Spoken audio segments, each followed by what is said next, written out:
Hello, everyone, and welcome to Leap Into Your Dreams. My name is Jenny Baxter, and I am the Events and Outreach Coordinator at Leap Junction at Fanshawe College.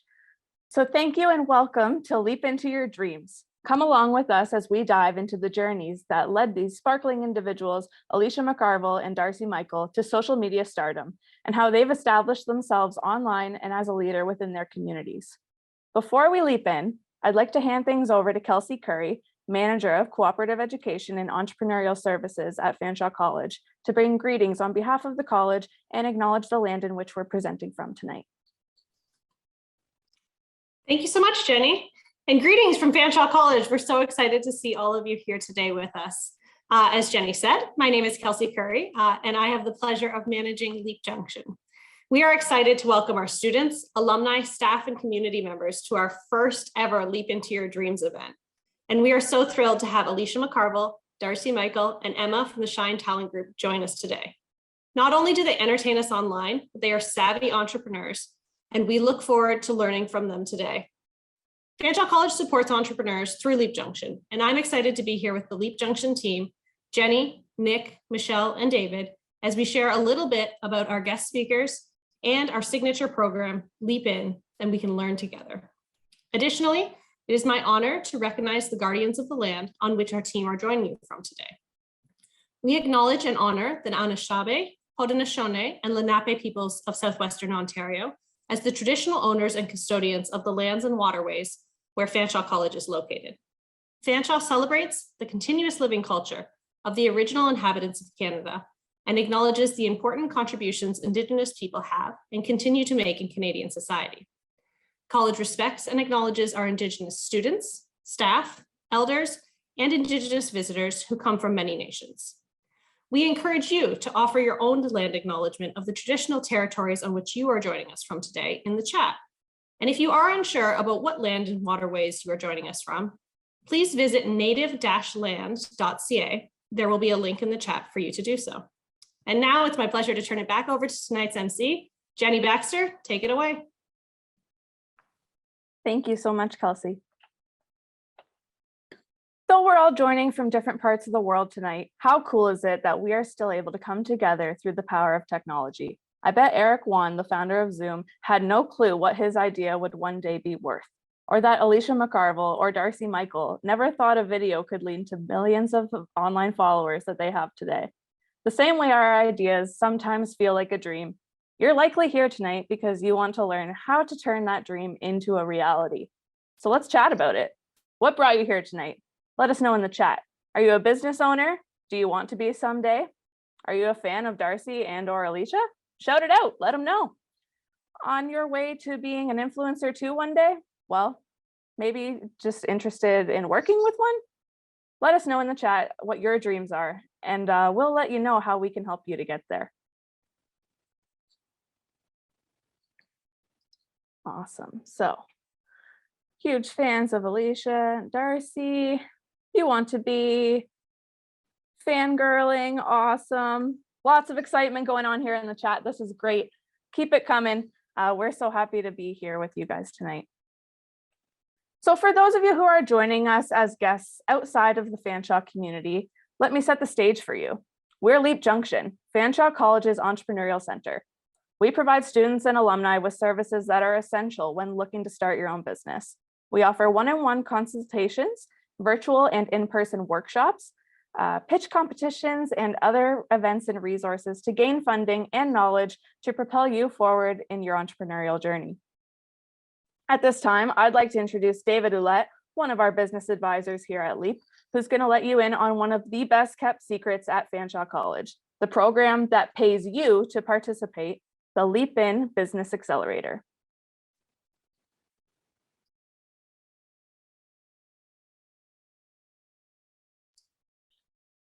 All right. Hi, Jenny. Thank you for having me. I'm happy to be here and tell everybody about our awesome program, LeapIN. I'm just going to double check that everybody can see me here. Awesome. Great. So yes, my name is David Ouellette. I am one of the business advisors at Leap Junction, and it's my absolute pleasure to also be the program coordinator for kind of our flagship program, the LeapIN Business Accelerator. So I'm going to just tell you a quick little bit about that. We're talking tonight about, people who are here. Obviously, you're saying in the chat, there's many of you that are on this kind of road to hopefully being a successful entrepreneur. But we all know that this journey it's not short. It's certainly not an easy one. It can often be very long, can be difficult, it can be risky, it certainly can be lonely, and often it can include failure. And that's exactly why we created LeapIN, to make the beginning of a long journey much less difficult. This program that we created was designed to introduce new entrepreneurs to key elements of successful entrepreneurship and also provide a safe space that is supportive and collaborative to allow participants to learn, to grow, and to launch their startups. In this program, you get a chance to, come up with an idea, and you bring that persistence, you bring that courage, you bring that determination to pursue it. And we provide the resources, the knowledge that will help you build a rock solid plan based on real research, experimentation, and analysis that will make taking the leap, excuse the pun there, into your new business so much easier and hopefully far less risky. So whether you've always dreamed of being an entrepreneur or recent circumstances have triggered starting a business, this program is definitely built for you. So LeapIN is a 12-week business accelerator, and it's built around real-world hands-on experience. And we created this accelerator for any early-stage Fanshawe College founder, so that's either current or past students who have dreams of owning their own business, have an innovative idea to develop, and actually want to get paid to do it, because it does come with $5,000 worth of funding to support you and your business idea. And this program focuses on helping new entrepreneurs to validate business ideas, establish a minimum viable product, and build a roadmap for implementation of your startup. But it's a lot more than that. It is really about helping you build something that people actually want and will actually pay for. And in LeapIN, we're going to focus on teaching, our new founders how to create businesses that people actually want, because that's what's important.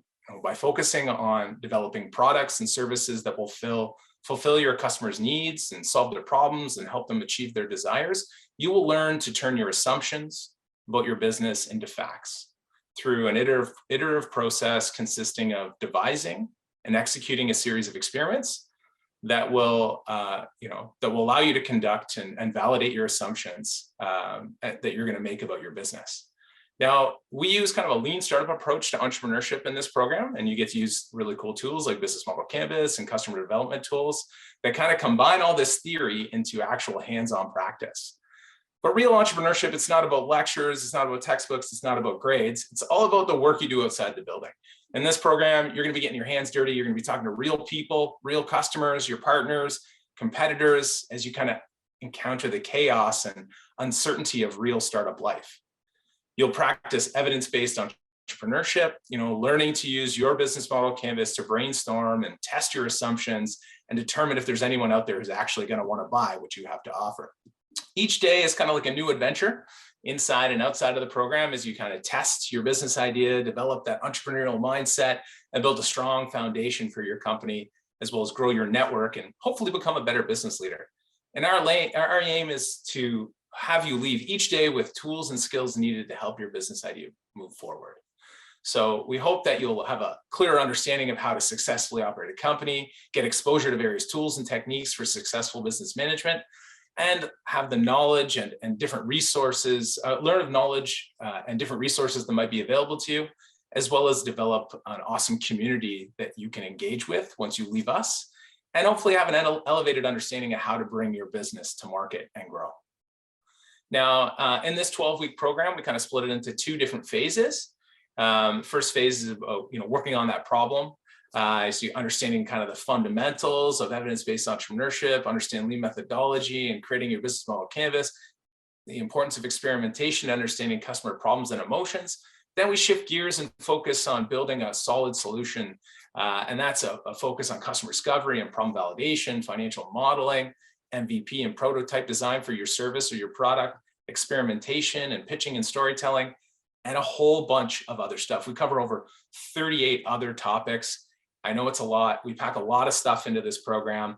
And it's not just led by us. We bring in a ton of guest speakers, industry and field experts, Fanshawe College professors, experienced entrepreneurs from the region, all who cover a variety of disciplines and industries. And they help us by providing guided workshops and hands-on sessions that expand on your business knowledge. We also provide a really unique component, which is field trips, which we call our community connection. So entrepreneurs in this program get a chance to kind of go out and explore the London entrepreneurial ecosystem. We partner with local entrepreneurial service providers and business owners to bring our entrepreneurs in this program out of Fanshawe and into the local community.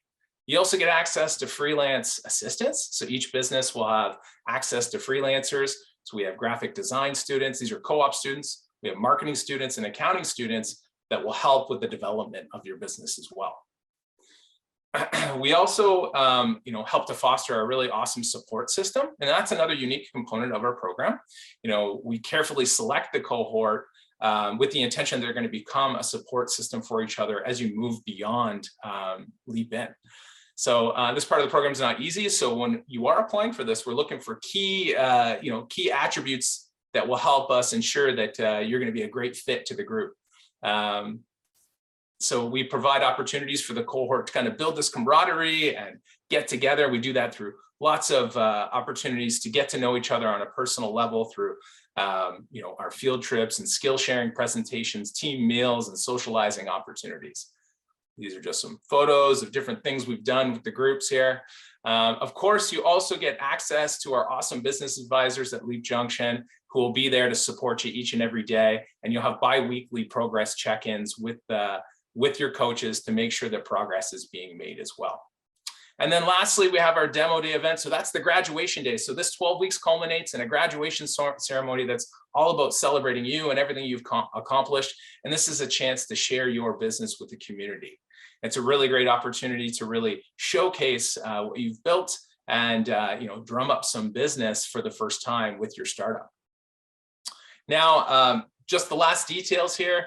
Yes, the program comes with $5,000 worth of funding, and that can be to use that to pay yourself, pay employees, to access services, use for inventory or purchasing equipment you might need, kind of whatever you see fit. And there is also opportunity for anyone watching here today that is a co-op student. You can actually use this program to achieve a co-op credit. Obviously, you must consult with your co-op consultant for approval with this. And all participants in the program are able to receive a micro-credential for this program as well, something we're really proud of. Now, if you are interested, you must be a current or former Fanshawe College student. You must be eligible to work in Canada. You must have a reliable internet connection and a computer to participate. And currently, all applicants must be vaccinated and in compliance with our policy P105. If you want any more information about that, make sure you come and see us. But you also must be able to dedicate a minimum of 25 hours per week to your business. And with that, we always get the question, what kind of businesses can apply? Any business. Physical product, digital product. It could be a for-profit social enterprise or nonprofit. As long as it's a legal idea, you can apply. Program dates runs from May 10th to July 28th. Applications are open right now until March 15th. So if you are thinking of applying, please, please, please check out our blog to view some highlights of past years to see if it's something that interests you. I'll have Nick throw that in the chat for us. And if you are looking to apply, I will put this in the chat for us right now. Here is the information you will need to access. We have the LeapIN info page and the application right there for you. And with that, I say thank you, and I will turn it back over, or I will turn it over to Nick, who's going to give away some awesome, awesome door prizes, I believe. Yeah, Nick's going to be doing a draw. We've got 4 gift cards from the Fritter Shop. If you're from London, Ontario, or the surrounding area, you may have heard of that. Calvin, who runs the Fritter Shop, was actually a participant in our LeapIN program. And so we love supporting our local leapers, and what better way to do that than to give you guys some prizes. So Nick, if you can bring up our wheel of names. I'll turn it over to you, and you can do the honors. Absolutely. Thanks, Jenny. Thanks, Dave. So everybody, I'm hoping that you can hear me and we're not having any technical difficulties. I guess I can always start my video as well so you can see my face instead of my picture. So we have four $25 gift cards for the Fanshawe, as they mentioned. So without any further ado, let's spin away.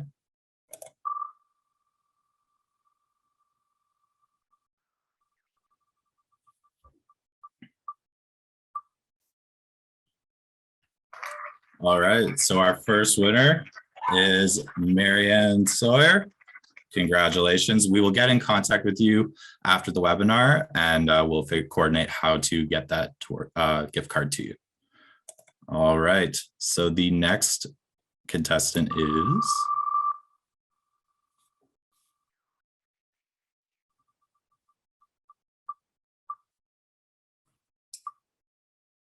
oh, so close. I thought it was going to be Olivia, but it is actually Lou. Congratulations. All right.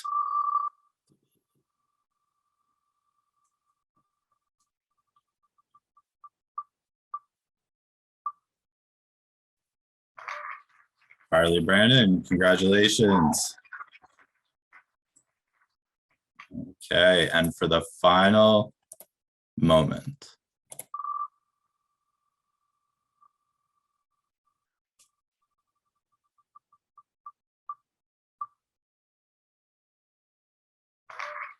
Amber Wilson, congratulations. As we mentioned, we will get in contact with you over email after the webinar. And with that, I will hand it back over to Jenny. Awesome. Thank you, Nick. Congratulations, Marianne, Lou, Harley, and Amber on winning a $25 gift card to the Fritter Shop. They have locations in the Western Fair Market, one in St. Thomas, another one in the Bearcat near Western Campus in London, and they also have locations in Hamilton as well. All right, so without further ado, the moment we've all been waiting for. If you were one of the 1.1 billion people who downloaded TikTok throughout the pandemic, the chances are that you may have stumbled across a video or two of one of these fine folks that are going to be introduced in 1 second. If you haven't had the absolute pleasure of consuming their content, tickets to go down that rabbit hole will be available momentarily. Our friend Nick will hook you up with the link to put in the chat, and you can see where you can follow these social media stars. I introduce to you first, Alicia McCarvell. Based in Halifax, Nova Scotia, Alicia uses humor to tackle conversations around body image, self-worth, and self-love, sharing everything from workout routines and dance videos to updates on her relationship with her husband. Alicia hopes to relate, inspire laughter, and break down barriers. Welcome, Alicia. Leaping over from the East Coast to the West Coast, we have Darcy Michael. Darcy is an accomplished comedian and actor who lives with his husband of 19 years, Jeremy, in Ladner, BC. As a member of the LGBTQ+ community and someone with ADHD, Darcy aims to create an inclusive, safe environment celebrating life as a neurodivergent. Darcy's sense of humor, joyful personality, and unique content drives to his page and are why his online community adores him so much. And last but not least, as we'll learn, there's a third player in this game that is one of the major keys to these two success. I introduce to you Emma Hyland of Shine Talent Group. Emma is a talent manager for Shine Talent Group, North America's leading talent management and brand partnerships agency. Shine specializes in the online and social space. Working with brands and agencies, they create campaigns that are memorable and inspire consumers to take action. But why am I telling everyone about you when you guys are the ones who knows yourselves best? Let's get Alicia, you introduce yourself first. Sure. So for those of you who don't know me, my name's Alicia. My pronouns are she, her. I am from Halifax, Nova Scotia. I am the oldest sibling of 3, which makes me the bossy one. I am an aunt, which makes me cool. I am married to my high school sweetheart, which makes me very lucky. And most recently, over the last 2 years, a content creator, which has absolutely changed my life. I have, two and a bit years. I might have to throw that one to my manager. I'm pretty sure it's 2 and a bit years, you know. The content that I create, I have pillars that run my content. I focus on authenticity, self-love, humor, my relationship with my husband, and my relationship with movement.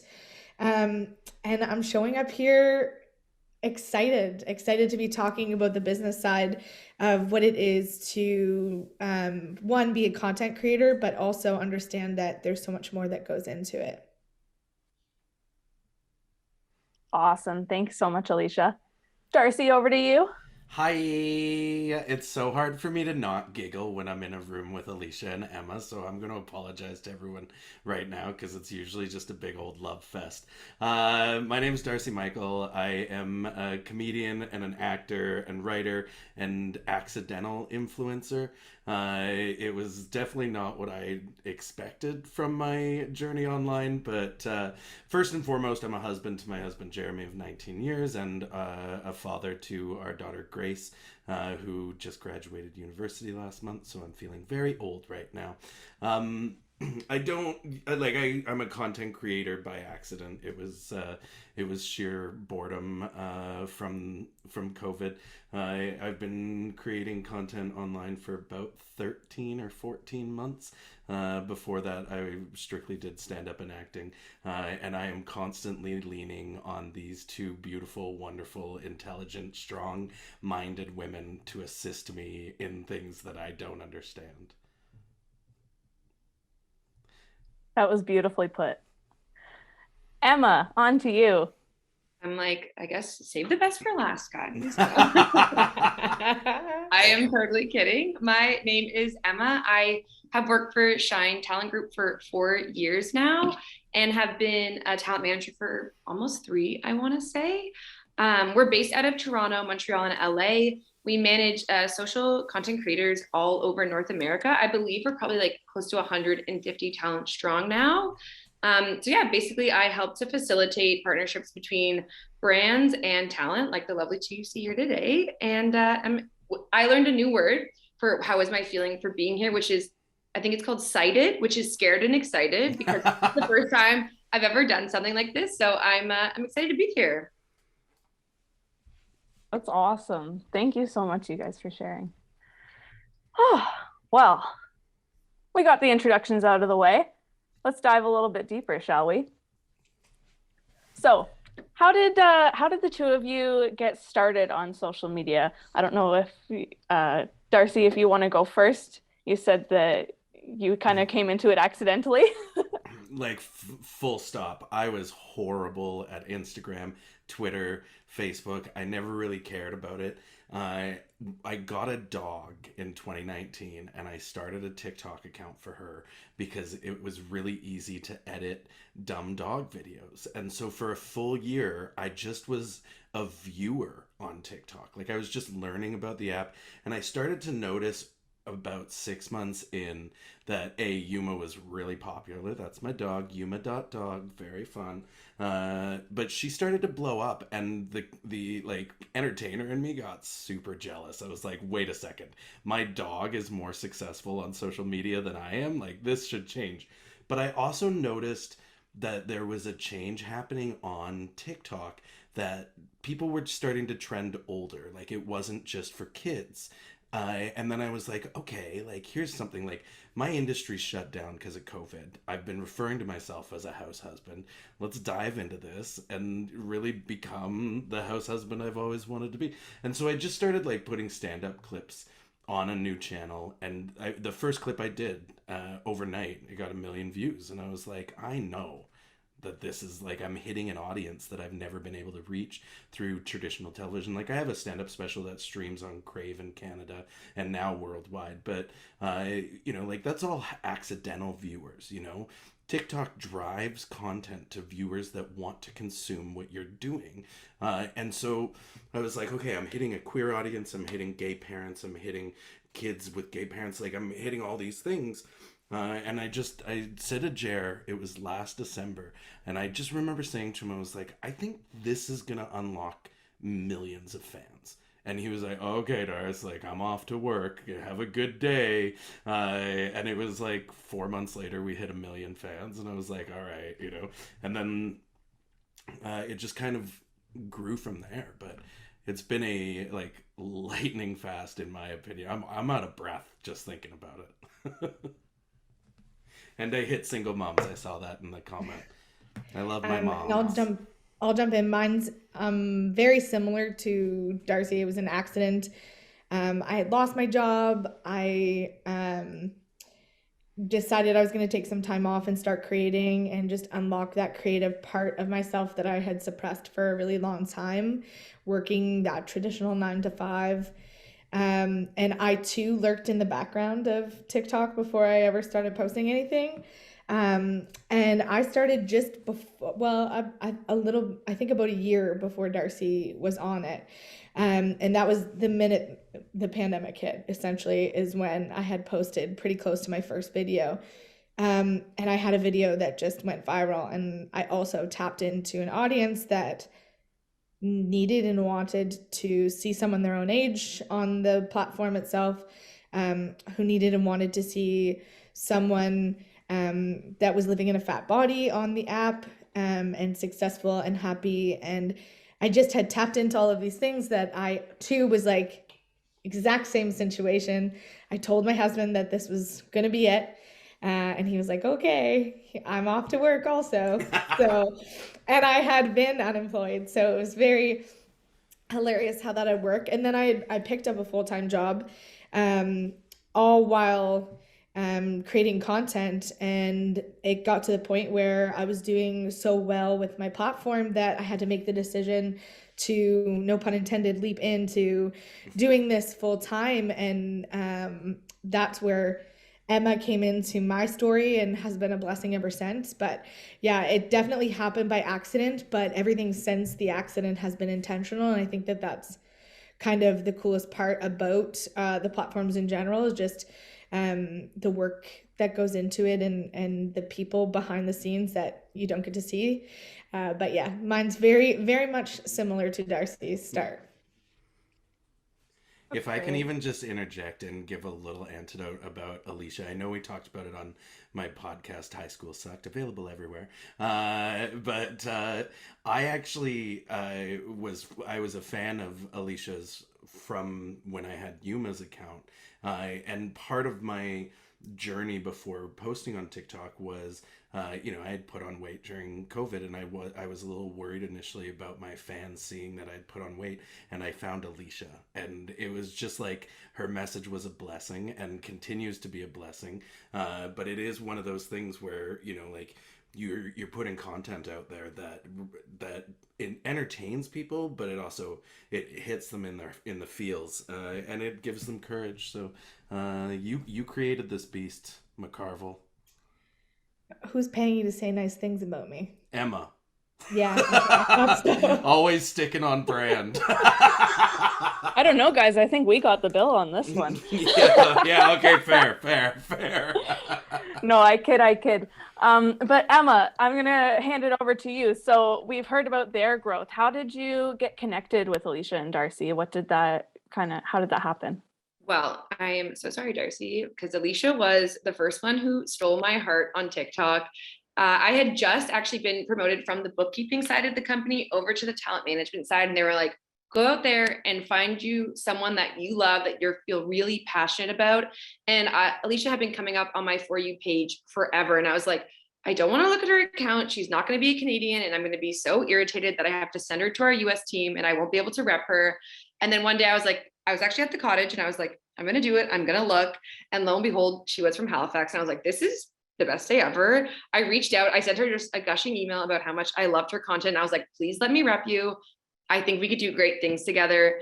And luckily she said yes to having a phone call. And then, all from there, she's been with me ever since. And then Darcy, actually, I found on TikTok as well. But one of my other colleagues beat me to the punch to reach out. And then I just bided my time until they were like, do you want to try it? I'm like, give them to me. I got this. And then now I'm like, he can never leave me. They're both stuck with me forever. That's awesome. So for just anyone who's joining us that's looking to work with an influencer. So you approach influencers or they approach you? Honestly, a lot of both. I think before TikTok, the Canadian market was a lot smaller. So we had a really great handle on pretty much every influencer who was in Canada. I knew them like the back of my hand. Since the growth of TikTok, it's really expanded the influencer marketing space tenfold, especially in Canada, which is so fun to see all these new voices coming up in a much more organic way than they ever could have before. So I would say it's really a 50-50. We have a talent inbox at Shine. If you would like to reach out and you're interested in representation, that's always a great place, or emailing anyone on the team directly. All of our emails are on the website. So yeah, we get a lot of outreach. And then we also see people who were like, oh, I've gotten 10 campaigns across my desk that you would be the perfect fit for. So then we'll reach out and be like, hey, we think we, have some great synergies here. From there, we typically go into a 3-month trial period to make sure, we all like working with each other. It's all like giggles and laughs, and we get great deals, and it's all good vibes. And then from there, we lead into a longer term partnership. Darcy, I feel like you got something to add. I can see it on your face. I'm like, but yeah, so pretty much it's either or. I love scouting talent. It's honestly, I can't look at TikTok or Instagram now without just accidentally doing it. And then I go through my camera roll and I've screenshotted like 1 billion people to go back and look at. So yeah, a good 50-50 there. That's awesome. Darcy, did you have something to add before I? Well, it was from way earlier, when after she was done waxing poetic about Alicia, the manager I was with didn't want to work with me anymore, so they handed me off to Emma, and it's been working out okay. It's not true, but I did. I was like always on the side. I'm like, if you don't want him, I'll take it. It's fine. It's no big deal. So I think I really just annoyed him enough that he's like, I guess you can have him. And I was like, great, this is great for me. Sounds like it worked out for everybody. So I guess on that topic of, brands and reaching out, what was the first experience like for each of you working with your first brand, and how did that go?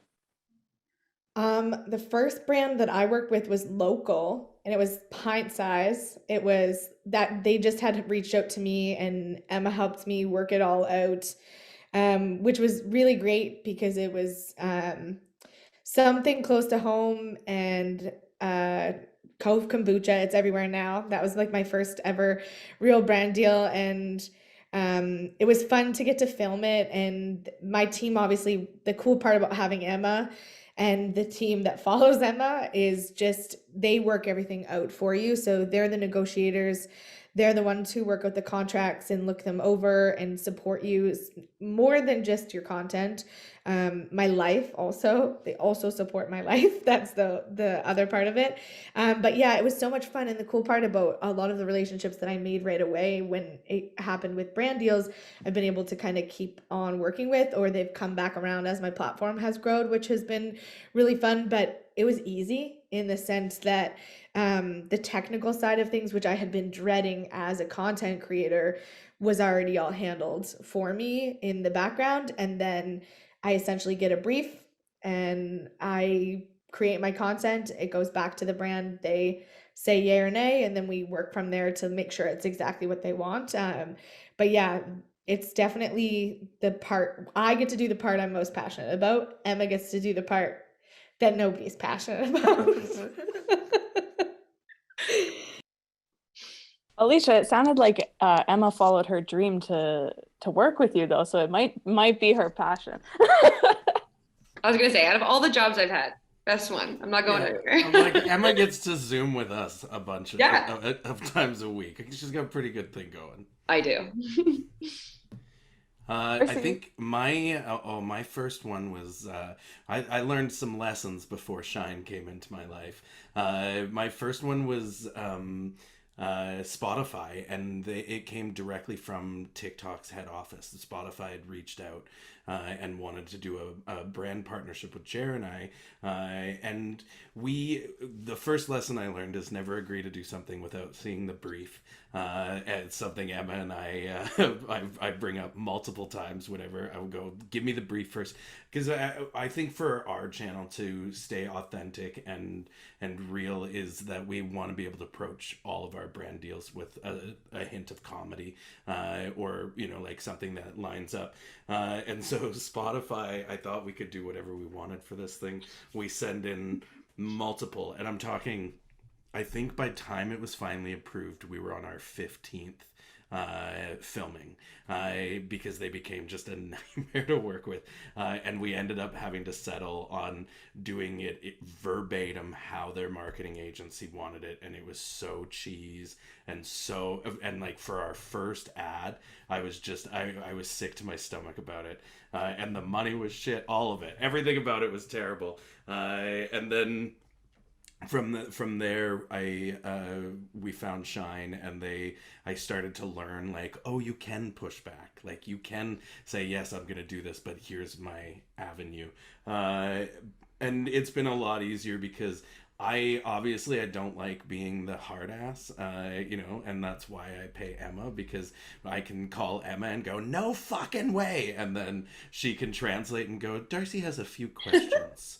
That is no joke what we talked about talking in it makes it so much easier for you to protect your brand as a creator when you have a manager. And I don't think people realize that is that I don't have to say no. Emma has to say no. Yeah. So it's one of those things that when things come to me and it's not of interest to me, Emma's able to keep that relationship stable without affecting that relationship, that maybe in the future something will change and my content will go a different direction and that bridge hasn't been burned for me. But then also Emma goes to bat for me when briefs are incorrect and we've spent time creating content and it goes out there and they say no, and I'm like, yeah, but that's not in the brief, like you. And Emma's the one who goes back and fights for my time, and it's not just about the money, it's about your brand, and having somebody specifically like Emma, because she really is the person who fights for all of that stuff, has helped me protect it when I didn't know how to protect it. I think I could protect it now, but when I first opened my platforms to the world and I first started creating, I had no idea what were people going to do to take advantage of me, what businesses were not going to pay me enough for my time. I see it all of the time. I see people working for less money than they deserve, doing things they shouldn't be doing, saying yes to brands they shouldn't even be saying yes to, and having a management team protects that for me. But it most definitely is the days where I'm like, abso-fucking-lutely not. And I was like, so we'll be trying something different. And it helps us protect our brand. And I think that that's the biggest component to having a manager in general. Yeah, absolutely. Like I think at the end of the day, if Alicia and I said yes to every brand deal that came to us, we would be rich but without a brand. Like we would just be lost. Whereas Emma's there sometimes going, hey, actually, I don't think this suits you. So like, this is what I suggest. I had a really lucrative brand deal back in during the Christmas season, and the brief got changed after we had agreed to it. And part of it, I'm not going to mention who it is because I really like working with them. However, they made a misstep. They had to send clothing, and the clothing didn't fit me. And their initial suggestion was, well, isn't it funny if you wear it anyways and it doesn't fit you? And I was like, abso-fucking-lutely not. Like, that is not on brand. And I was really mad. Like, I was ready to walk away, and I really kind of vented to Emma, and within an hour it was all resolved. Everything was going my way, and I was getting more money, and I was calmed down, that's where someone like, my God, she's gonna want a fucking raise after this. I know, we're gonna have to pay more. I tell everybody they don't take enough anyways, but the best part is that Jess, one of the co-founders of Shine, is in the next room, and you guys keep making comments and I can hear her giggling. Remember what you're saying? Hi, Jess. Hi.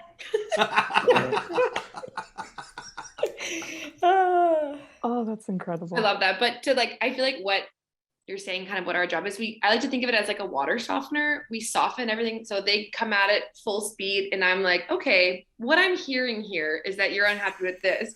And then I get on the call with the brand and I'm like, listen, guys, it's not me, it's not you, it's your client. So we're going to work on it together. And then we are able to come to middle grounds, which I think is so key when you have two strong brands such as Alicia and Darcy's. You need to be able to protect that and make sure they're not doing things that their audience is going to look at and be like, wow, that is not you. You would never say something like this. You would never, like, I could never see you actually using that product. That's the last thing that we want to see, because their audiences are so smart. They know them better than anybody else, and they're going to be able to see right through that. So making sure we find those brands that align really well with their brand pillars and their messaging is so important, to make sure you stay authentic to yourself and like enjoy what you're doing. Otherwise you're just going to get burnt out because you're like, I don't really like this. I hate it. Like, this isn't something I would actually use. And then by the end, you're not happy with your job, and like, nobody wants that.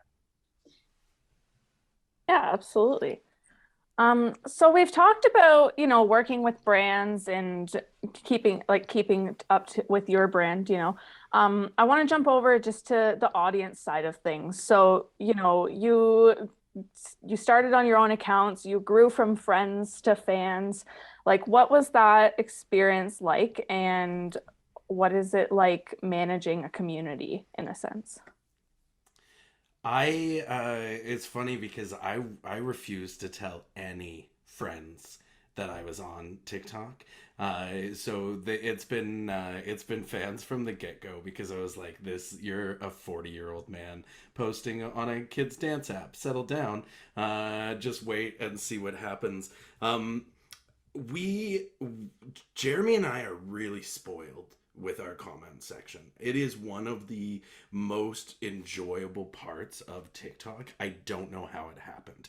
I think early on we really trained the hate to go away. Like, we really jumped on people that were throwing negative comments and stuff, and we were like, no, this is a safe space. I've done some work directly with TikTok since then to ensure we keep the comment section a safe space, to ensure that there's things in place that help. I always like to approach that side of it. Like, we'll delete negative comments. I'm just gonna delete it, and I'm gonna block it because you're not worth my time, and also because I think about 14-year-old me having access to that comment section, and I go, oh, like, those words could hurt a lot worse for a 14-year-old than it can for a 40-year-old that just don't give a shit. So I think for me, it was just kind of it was really surprising when I started to look at our analytics, because I never really looked at it until Shine came along, and I was like, oh wow, like, I have a lot of female followers, and I love it because y'all are so much nicer to me. But I really do. We try to. We're really busy now, but we still, anytime we post a video, we sit and interact with comments for 20 minutes, because you can't, at the beginning, we would try and read every comment and like really, and you just can't, like, it's physically impossible to keep up with all the DMs and all the comments and stuff. So what we did was, let's find, like, the motto I've used for years is set your boundaries and know your worth. And so setting my boundaries of going, okay, I'm going to post this video and give the fans 20 minutes of our time, interact with their comments, and then I scream know my worth at Emma 3 times a week. For me, my comment section cannot be so nice. So yeah. It's one of those things that I think for me with my platform, I talk self-love, but I'm a fat woman, so I automatically get painted in the picture of body positivity, and there's just a lot that comes along with the platforms in general. So for me, I don't get as many nice there's more nice than there is bad, but it's definitely can be toxic depending on what side of TikTok my videos land on. But for me, the coolest part is this community didn't exist before I started posting. I didn't have this when I was growing up. When I was bigger than Scott for the majority of our relationship, I never had another couple on social media that I could look at and be like, wow, they look like me. They're happy. They're living successfully.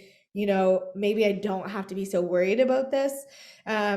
So that's been kind of the coolest part. But I mean, the most outrageous part is that everybody knows me. So like that's kind of the hard part when it comes to the platforms, is that when I meet people online, they know me. I share everything authentically. I don't lie to people. So when you meet me and you're like, wow, I feel like I know you. Well, you do. I don't know you. And that can kind of be the hard part that comes along with it, is just like, it can be so overwhelming just having these people that automatically just know who you are, know the, you know, the names of, and it's not a bad thing. It's just definitely something that you have to learn how to navigate when it comes to, like Darcy said, setting boundaries for your time, for what you do and don't share, for what you do and don't allow online. I have a 3E system that I use on my platform. To erase comments for the same reason that Darcy does. I do not give a shit what you think about me, but that was not who I was 10 years ago. And if 10 years ago me were walking on this platform, the comments that people were making about somebody who I loved and respected would have hurt me. So I don't allow those to exist. My second E is educate. I do my best to educate misinformation on my platform. If you're talking about fat people like they can't be happy and successful, then you're wrong. And I will spend some time educating them. And then if it is not worth my time to erase or educate, I eradicate. So they're no longer on any of my platforms. I get rid of them and I block them. So I follow those 3 E's. And I think they're super important to not only creators, but brands in general. The one thing that having a huge platform has really taught me is that people think they know what they don't know. And there's no one person who knows everything about a brand or what goes on behind the scenes or the employees that work there or what goes on between me and Emma or what goes on between me and other creators. I know that. So making sure that I'm protecting that. And the 3 E's allows me to view it as a business transaction rather than a personal transaction, and really separating that has been really important. It's about protecting my brand, not protecting my feelings. And it allows me to navigate that without being hurt every time I open a comment section or I read those things. So that's kind of that's the system I work with, which works really well for me and has strategically allowed me to not have my feelings hurt many times. That's excellent advice. And, you know, it's obviously relevant on a comment section when you're of, you know, a social media stardom and different things like that. But even on a smaller scale with our small businesses, you know, if someone leaves you a bad review on Google or on your Facebook, you know, it's how you choose to respond to that. That's really important. So those are excellent tips on moving that forward. Thank you. Have you sought out any additional education or resources to help you in this journey? I know we've talked about a lot about learning on the job and what you guys have kind of done, but is there any like courses or additional education that has helped you throughout this? Shine actually offers us webinars. I'm taking Emma's words from her. That was exactly what I was going to say. So that's the cool part about having a management team, is that typically if I don't know how to address something, I don't know how many times I've been in messages being like, shit, this just happened, I need your support. And Sam and Emma have been like texting back me like, maybe that's too mean, this is probably how you should address it. Like navigating that world for me, especially when my brand started really building itself, was like navigating how to really be respectful when addressing things. And they are a great resource. They've done this before. I'm not the first influencer to go through the things I'm going through, but they also offer us webinar webinars that not only can be viewed lifetime, but also can be viewed after. So like media training, we've done literally everything. When they had a seminar and things posted when the Black Lives Matter movement happened, for us to navigate how to properly address that and be an ally to that movement. So we get tons of support for that.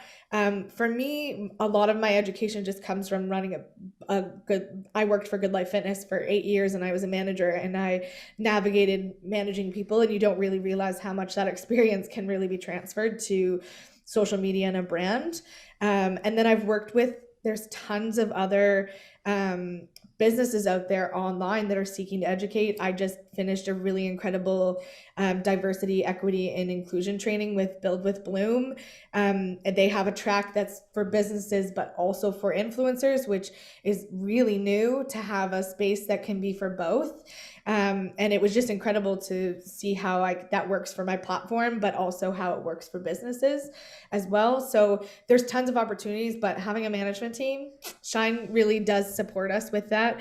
If there's anything we need help with, but other than that, it's just my gut and anything else that comes on that I feel like I need training for. And I think that's been part of my journey, is just realizing I don't know everything. So when things come up, asking for support for the right places at the right time, and not expecting to know it all when I'm placed in those situations. But yeah.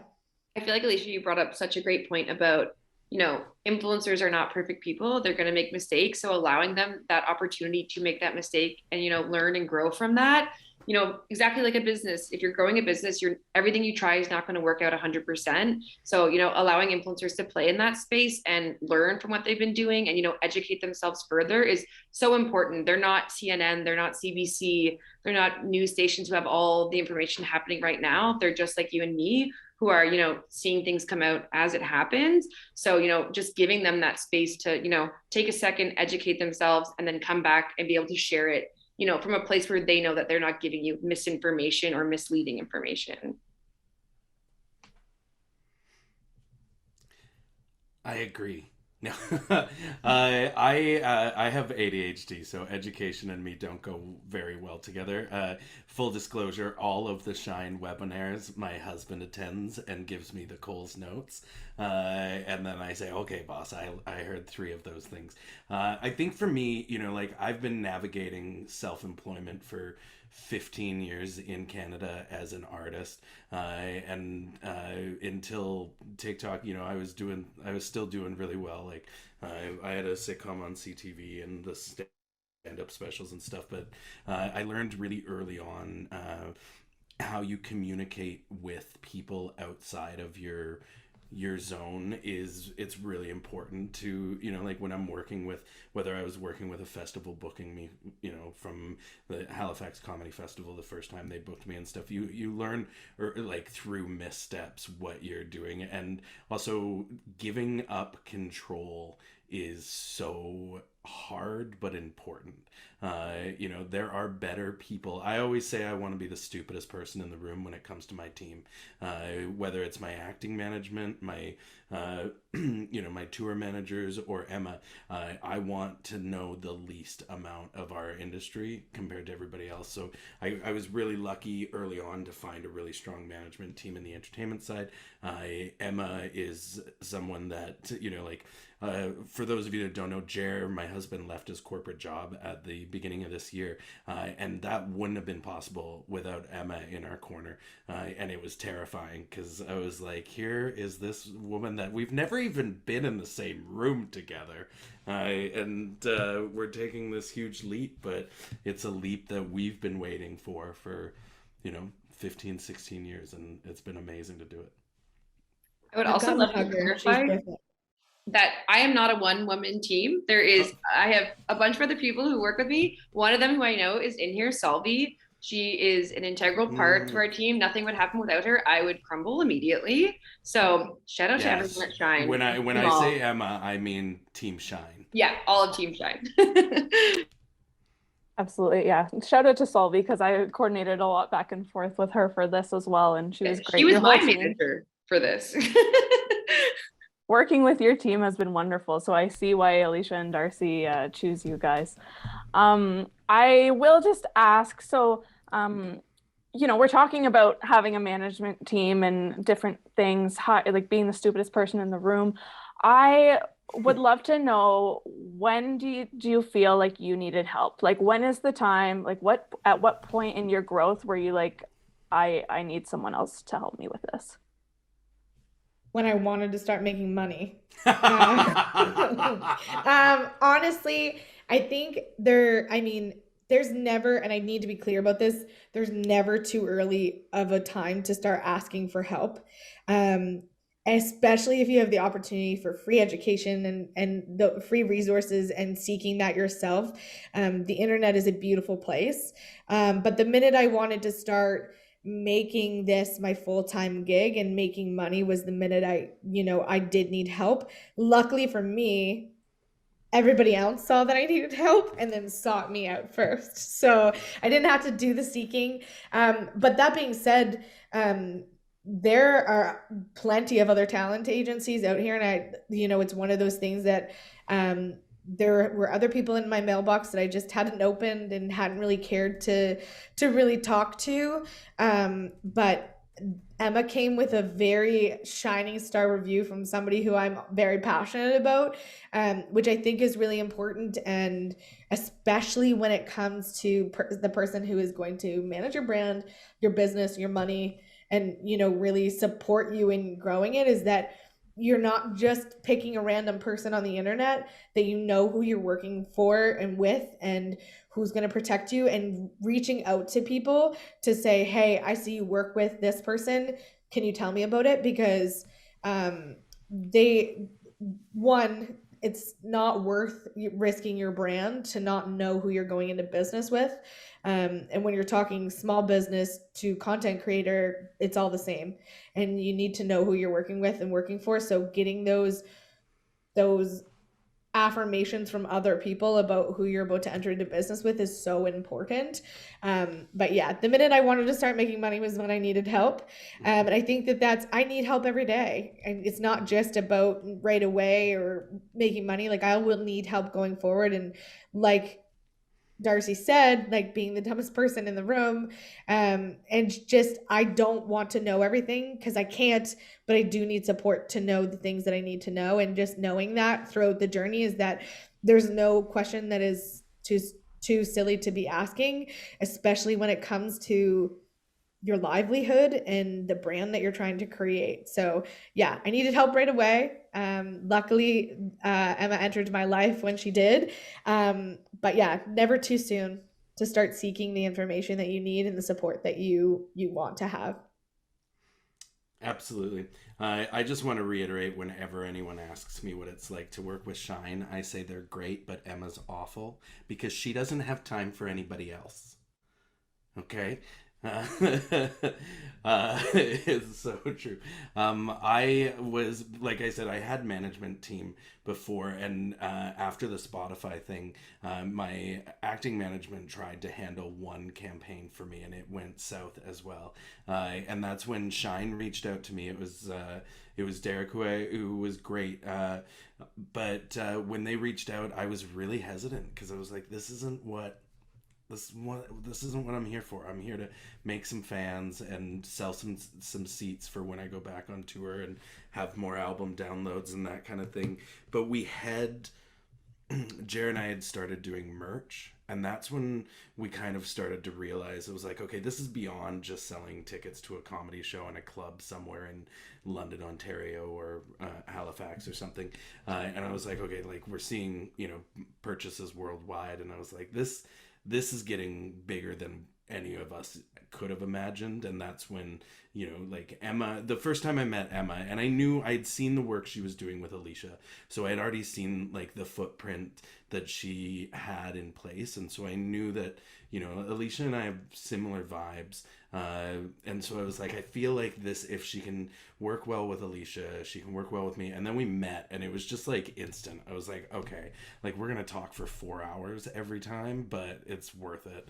And so it was just kind of an easy decision for me. But between that and then, even beyond that, it was probably by November, I was like, I think I'm going to need help, like an assistant, because I really just can't keep up. And that's where things like Shine stepped in. And, like, now when you go to email me, it actually goes to the Shine team. And that was such a huge relief for me, because I was just like, oh, I don't have to read these emails. Because even though most of the time I'm just forwarding them to Emma or to my other management, it was like, just finding the time to read these brand inquiries and what's a brand inquiry and what's like just a message from a fan. And are you laughing? I can't say inquiry. 8-year-old speech impediments coming back out. Sorry, guys. But yeah, it was, and then, you know, like realizing that Jer could leave his job to actually be that support was amazing. Because, you know, like now I just get to paid to hang out with my husband, which is exhausting, by the way. If anyone needs any help, It's done so around their house, exhausting. like seriously, I'll send Jer to your house. It's You can- exhausting. You can take him for a bit. We He's- can trade for a little bit if we want to, Darcy. Listen, I'll take Scott any day. Trade. Any day. You Okay. send him over here, but he's not coming back the same man that left.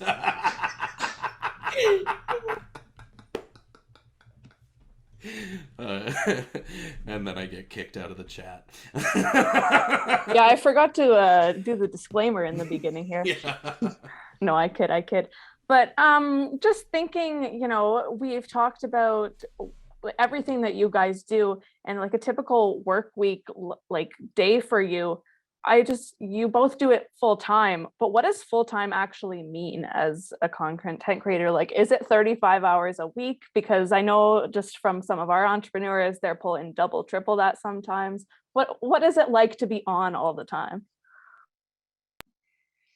It's 24/7 in terms of like platform content creation, because realistically, if you're sharing authentically and you're putting your life out there, I'm sharing it all of the time. So it is going to look a little bit different than a small business would look like, because you will have time to kind of, you don't have to share every part of your life typically with small business, but yeah, so it is 24/7 I'm on. But realistically, the coolest part about being a content creator for me is that I get to work when my brain works. And for me, that's like lunchtime to 4 a.m. or 1 p.m. to 4 a.m. And I never had that before. I always believed that my structured day had to fall between 9 and 5. I hate mornings. I'm a night owl. My brain goes a mile a minute once it hits 10 p.m. when normal people are sleeping. And for me, it's just been cool to really hone in on when my brain is functioning at its highest to be able to be the most creative. So it's been better for me, because I think I was so stagnant in my jobs that I was working before, is because by the time it was 1 o'clock, my day was half over, my brain was finally awake, and then I was going home 3 hours later, and it was just my ability to be productive or create or just anything just wasn't where it needed to be. So for me, it's been cool, because 24/7 definitely is me being on, but I'm now able to tap into when my brain is functioning at its best and create then. So I think that that's the coolest part about owning your own business and being your own boss, is that you get to decide the hours that work for you. So although it is hard work and I am working a lot, it often doesn't feel that way. And when it does start to feel that way, all I really have to do is open my DMs and read a few messages from people who are following along and, you know, reaping the messages that I'm sending them and just how I'm helping people, you know, change their lives. And suddenly I don't feel like I'm overwhelmed anymore, and I'm able to kind of hit that reset button. So yeah, it's hard work, but it's worth it. And I feel like I'm more productive than I really have ever been. And that does come from a lot of hard work with my Shine team, though, because I was not this organized of a person 2.5 years ago. So Yeah, it's weird for me. I am the opposite hours of Alicia. Because of my ADHD, I don't sleep very much. So I typically am the most productive from 7 in the morning to 11 in the morning.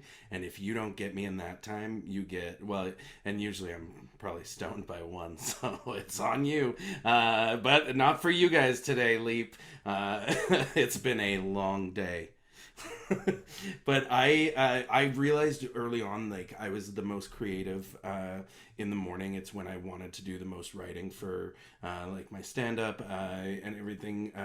And so I just kind of got into, for years, even before this, I was always just like, get up, get some writing done, and then carry on with my day. Because, you know, like I have a lot of hobbies, and so the sooner I can get the work done, the quicker I can get to gardening, the quicker I can go on a hike with the dog, all those things. So that was early on. And then, you know, like part of the nice thing too is because of the time change, Emma's usually in Ontario, she's 3 hours ahead. She knows if she messages me at 6 in the morning, I'm going to reply by 7 and be like, let's get this done so I can carry on with my day.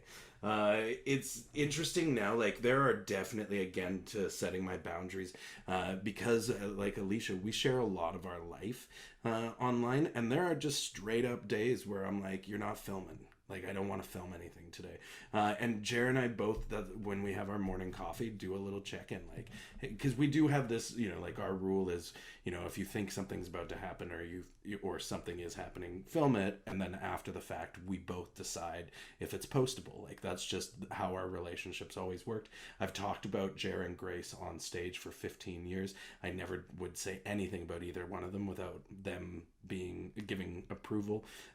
So there are days, like today was definitely one of those days where I was just like, you know, like creatively, there's nothing happening, and physically, mentally, emotionally, I just don't want to think about being reflected by the world today. And so Jared knew, I was like, even if something funny is happening, I don't want to film. Like, I just want to exist for a bit. I wanted to save my energy for this. The curse of ADHD is if I have an appointment at 4 p.m., nothing's happening until that appointment at 4 p.m. And that was very much today. I was just kind of pacing most of the day.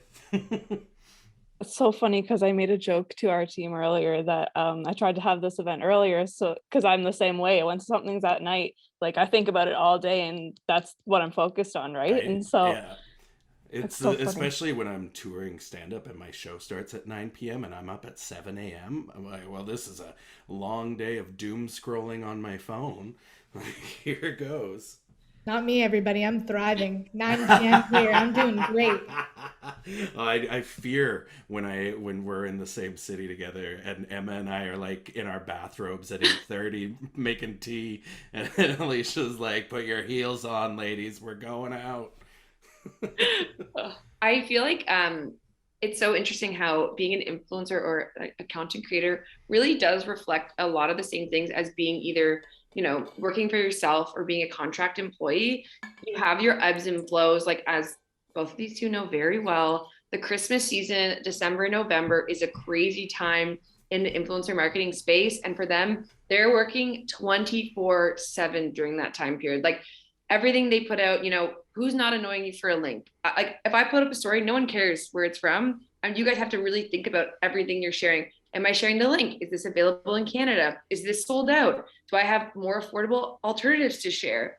It's not just your snap a photo, post it online. There's so much more that goes into it.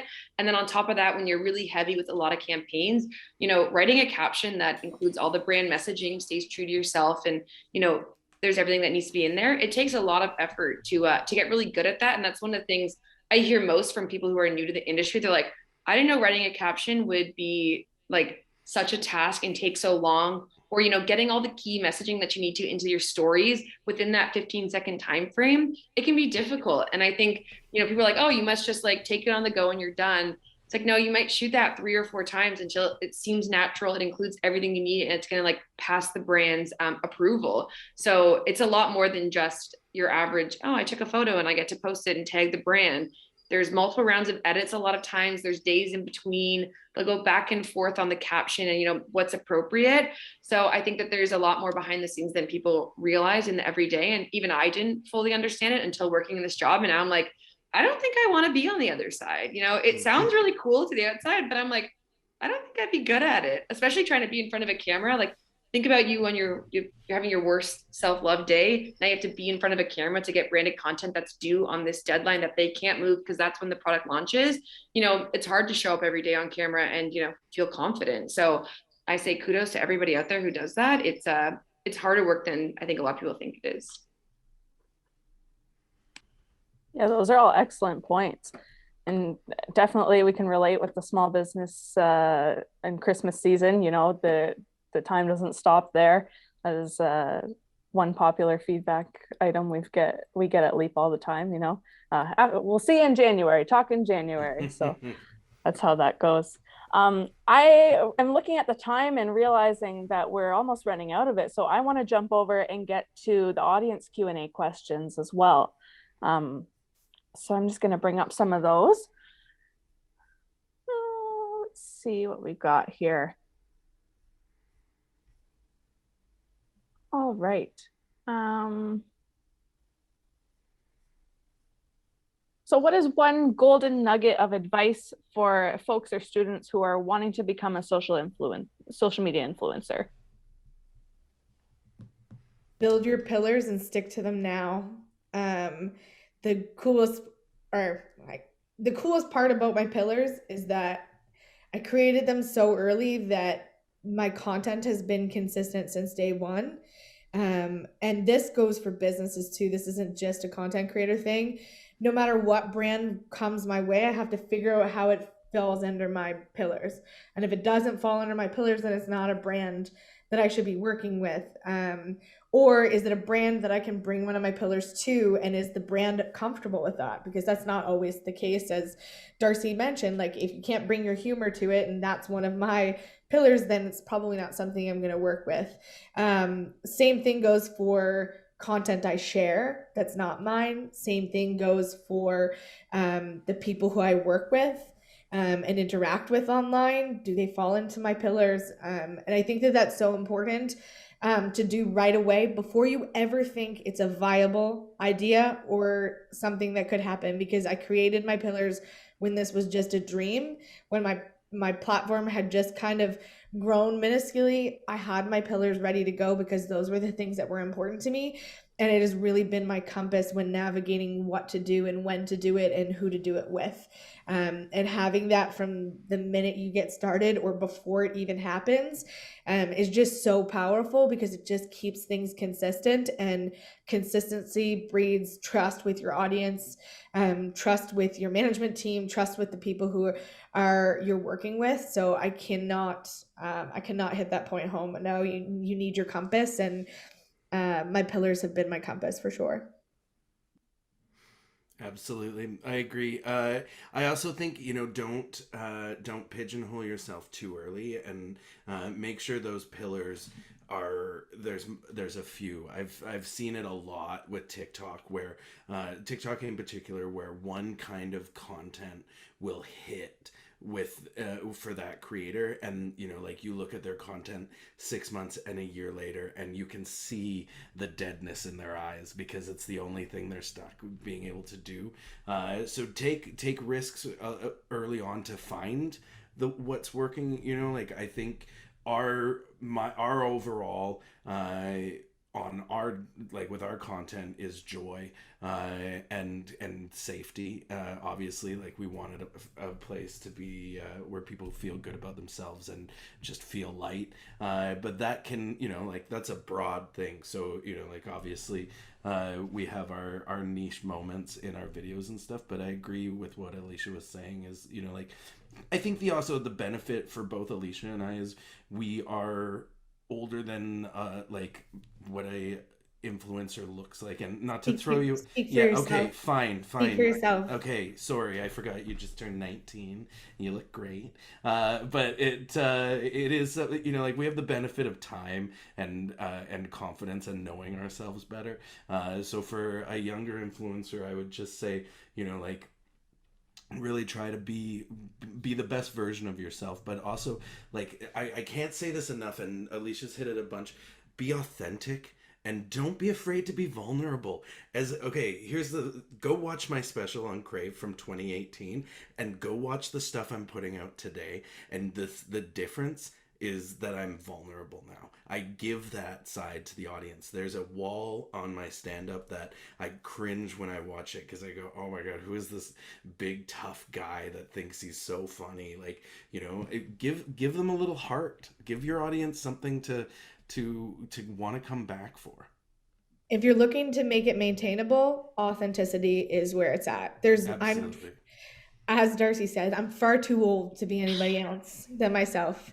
I'm far too old. Don't have I patience think you for might be it. misquoting me there. I don't have patience for it. I don't have time for it. And it's too hard to upkeep. Like everything Emma's talked about is like how our brand, the way we navigate it, captioning things, like all of those things have to speak to who I am. And if I'm not being myself authentically, then I'm not only having to do all those things, but I'm also having to do all those things pretending to be somebody else, which is just not anything I'm interested in. So I'm right there with Darcy. Like authenticity is what's going to make this one gain you really engaged people. That's been the coolest part about Darcy and I's both of our platforms, is that there's just really cool people watching our videos, wanting us to be successful, that are engaged in everything we put out, whether it's a product they're interested in or not. They're hitting the like button, they're commenting things, they're happy for our success. And that didn't come with us being anybody else. That just came with us showing up authentically and doing the best we can every single day that we, open our apps. Mm-hmm.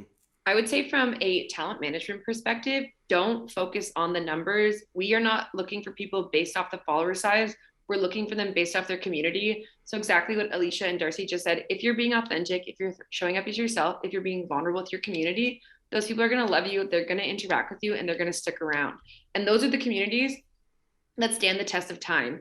If you're someone who's not showing up as yourself and, you kind of have this online persona and people meet you in real life and they're like, oh, wow, that is not what I thought you were going to be like. Eventually your audience is going to notice that and that's going to come through and that's not going to help you in the long run. I would say the one thing, like Darcy, I haven't met you, but have had a lot of calls with you. So for both of these two, they're exactly who you think they are online in real life. Every conversation, I'm like, oh my gosh, I can't believe how much of the same person you are, which is, I think, just so important because especially like, the bigger you get, the more people you're going to meet, they're going to meet you and they're going to know what you're like. So if it's different than who you're online, they're going to be like, what the heck is going on here? Like, this is kind of weird.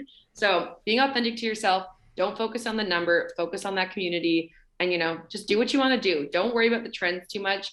Post what you want to post. And, there's people out there who are going to love it. The right people will find you. Yeah. Imagine Emma just came on and said the opposite of what both Darcy and I just said. Oh yeah, no. But for the record, I do like to tell people that Alicia's a raging bitch. I have my moments. Depends what side of the comment section you're on. Yeah, Exactly. it really Yeah, does. It exactly. really does. In the spirit of that, though, I will ask, how do you balance audience expectations versus your own boundaries when it comes to sharing your life online? Do you guys have rules? And I know you mentioned, do you check in? Darcy, your sweater. I tolerate you. I love our fans. I love our audience, but I decide what I make. That's the bottom line. I'm a creator. I'm an artist. I've been a writer and an artist for most of my life. And art, if you're creating art with your audience in mind, you're not doing it right. So when it comes to comedy, I write what makes me laugh. I perform what makes me laugh. I speak to my husband in a way that makes me laugh. And so I can't, this isn't Total Request Live. This is, here, we're allowing you're a fly on the wall, come in and enjoy, but the boundary is, I'm not here for your suggestions. That may seem cold, but it's just, we have to.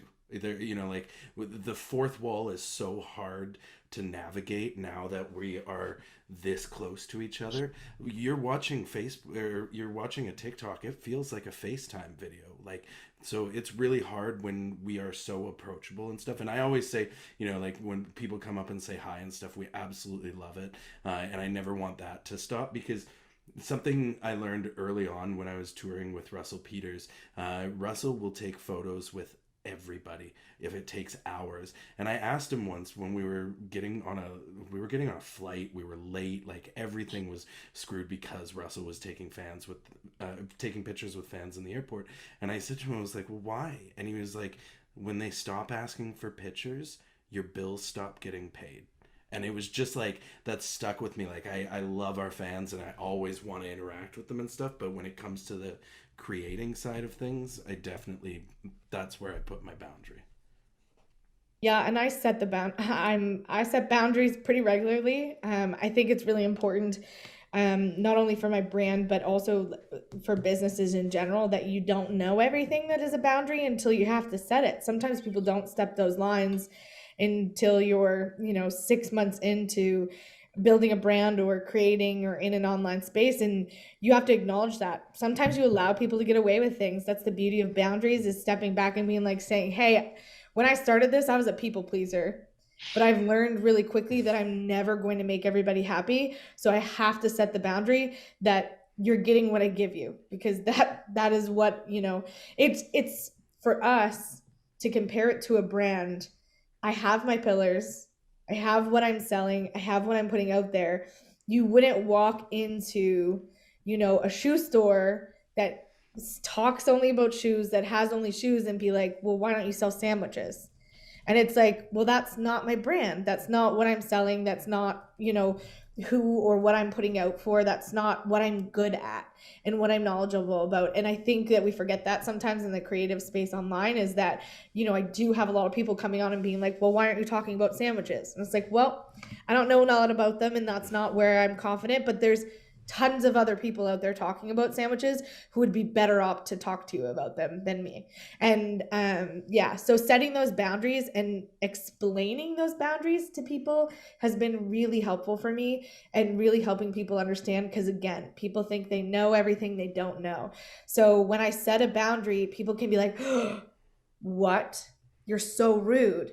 But when I set a boundary and I say, hey, here's how I'm feeling, this is why I'm setting this boundary, this is where it's coming from, a lot of people will be like, oh, okay, you're a regular human being. But I set my boundaries clearly. I post them where they can be seen. And I, again, similar to Darcy, they're straightforward. There's no navigating them. And when people break my boundaries, then I run to my ease and I go into that space. I either erase, educate, and I eradicate them from my space, because they're not, worth my time in that. So, yeah. I asked for a water 3 hours ago. Thanks, Chair. What is he getting paid for? I know, right? Emma, can you write a note down to bring this up with Jer's review tomorrow? On the next meeting. Actually, Jer's an influencer of his own now. He has a deal. So, he's going to outrun Darcy soon. Watch out. Jer got his own brand deal, and I am so mad about it because it's for hair care product. And I was just like, hello. Rude, honestly. I can't put. At first, I thought they were reaching out. I thought they were reaching out to Darcy, and I'm like, I think you might be confused. And they're like, no. I was like, okay. Oh yeah, he's been flying high on that one. He's been telling everybody, I've got my own campaign. I'm an influencer. Yeah. That's awesome. This question comes from a college employee who helps maintain our social media accounts. Is there any opportunity for us to partner with an influencer to try and better reach our target audience? In our case, we're trying to reach prospective applicants, but have had trouble reaching that audience. Don't waste your money on influencers. I think there's power in collaborating with alumni. I don't think, again, you want things that are authentic. I don't know if anybody here follows Christine Snaps, but she's also a comedian online, and she did something for her old university that she went through, and she took students or prospective students on a tour of her old university in her comedic state, just driving a golf cart around, like the security golf cart, just talking about stories about where she was in this university. I think there's power in that, but you can't, it wouldn't be authentic, again, going back to that word, just reaching out to random people. So I do think there's power in it, but you'd have to be having the right person, somebody who is an alumni or people who have been a part of the community. But again, to what Darcy's just said, you have alumni and students who have businesses. Like, for me, the most impactful part of your presentation so far, Jennifer, is the fact that you picked an old business that used to come from LeapIN, and then you announced them for the gift cards and talked about all of their locations. That, for me, as somebody who's going to be a prospective business owner, would be what I am looking for specifically when it comes to picking and choosing the programs I'm taking. So, and you essentially paid nothing for that. So work smarter, not harder, but it could be powerful. You just have to do it with the right people.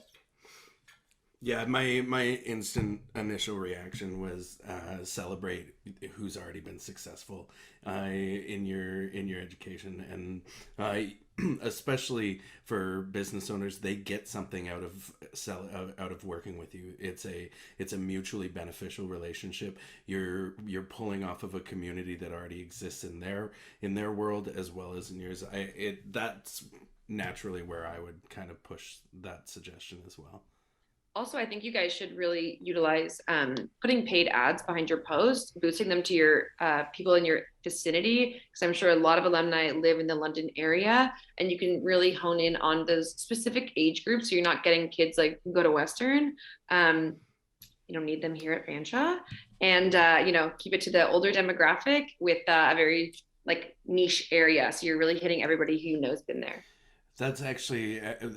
People don't realize the power of ads on Instagram, Facebook, Twitter, TikTok, because you can get so niche and so specific. Our merch store, the people that run our merch store, they invested their own money into ads for our merch, and we saw immediate results because they were literally honing in on our own fans. Like we know this, we know their age range, we know where they live, all those, we know where you live. It feels so creepy saying it like that, but you know what I mean? Like those targeted ads pay off. So that's, I think, the combination of using the success of your alumni as well as targeted ads. That's excellent advice. Thank you. I've got time for one more audience question. So the question is both for Alicia and Darcy. What is something you do when you face creator block? Do you have bursts of creative ideas, or does the content start to come more naturally when you decide to do this full time? For me, it's less about what I do with the blocks and more about what I do with my creative time when I have it. Like, I tried really hard to kind of overcome the blocks that I had, which is just like, it's like spinning your tires, for me specifically. I mean, every content creator and business owner is going to be different. Whereas I noticed that if I really was aware of when I'm feeling the most creative, that I could really put in my content and bank it so that I had some for when I wasn't feeling creative. Now, you don't always have the luxury to do that, specifically when working with brands. But I've been very lucky to work with lots of brands who are willing to share their opinions with me. Specifically as creators, like, we don't know everything. I know me, I know my audience, you know your brand, and you know what product you're selling. So sometimes having that collaborative, conversation can be like, oh shit, I didn't know that about your brand. I can totally do this. So just like something quick, Zoom has helped me like get over any blocks I might have just by asking and seeking more information. But yeah, I take note when I'm most creative, and I do extra then. I don't try to fight my blocks. And when I have blocks that need to be fought, I seek for more information from the brands that I'm working with to be more productive. I just stopped taking my meds. No, I'm kidding.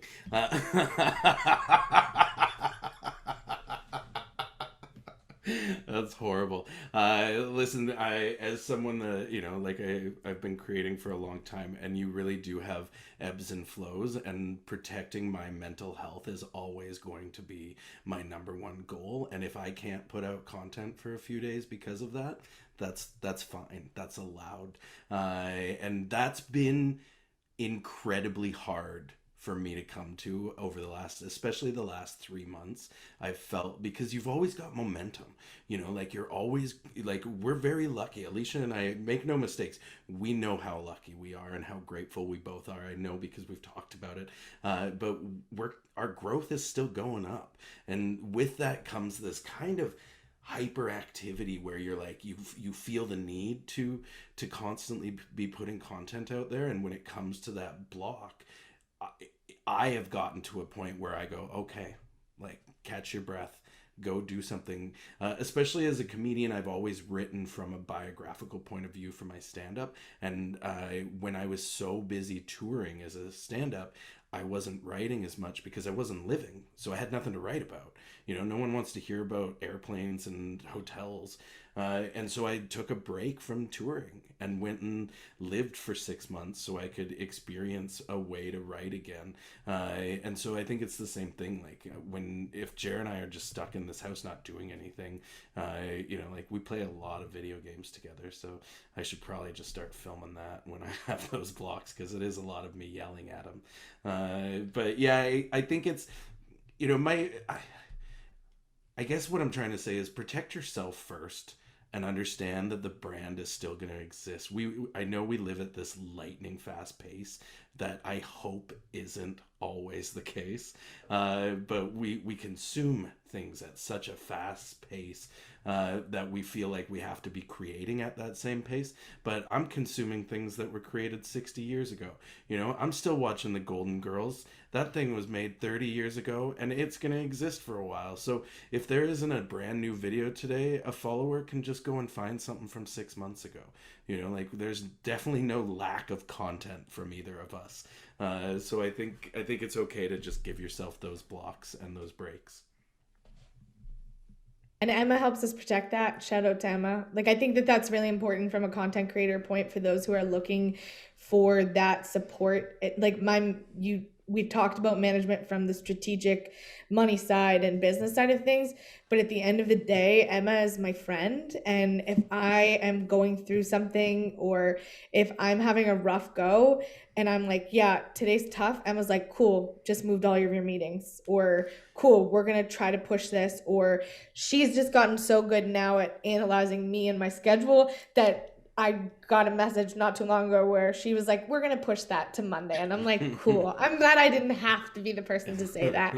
And, you know, you don't always have that luxury. So for those who are starting small businesses, giving somebody else that power to say, hey, you need a break, I think is really important, because if it were just me, I might not give it to myself. And I think that that's, you know, super important. So having a management team in the online space has definitely been helpful to be like, okay, I need to take a step back, or I need to do something for myself, or when there's no meetings on your schedule, you don't really have a choice. And a management team definitely keeps that in mind.